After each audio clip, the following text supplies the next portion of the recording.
Perfect competition is a state described by economists as the ideal and default state of the market, where supply meets demand perfectly. In this state, the market sets the price of a particular product or service. What if a new company enters the market? Well, in that situation, supply increases, driving the price down as a result. Too many companies give up; they cannot function with those low prices. However, there will be a number of companies, and prices go back to a sustainable amount. In the long run, no company can make a profit in this state of the market.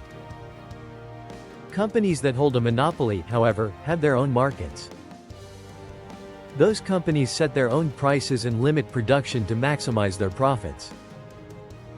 Most, including me, associate monopoly with negative aspects, arguing that the power possessed by monopolists is too much. However, companies that create monopolies have certain positive aspects that allow them to do so. First and foremost, they have products or services so good that no one can offer a close substitute.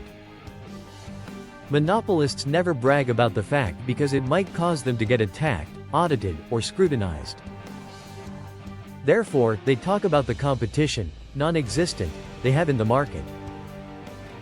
For example, although Google owns 68%, 2014, Peter Thiel, of the search engine market, the company identifies itself as a tech company, of which it owns 0.24%.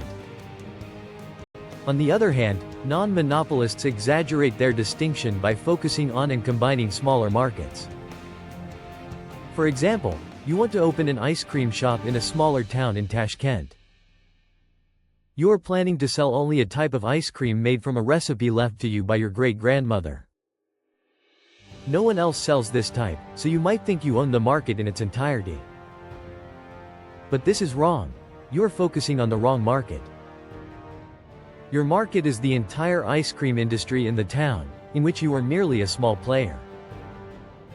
A highly competitive ecosystem is increasingly ruthless, guaranteeing death to most new companies, while monopolists can enjoy large profits.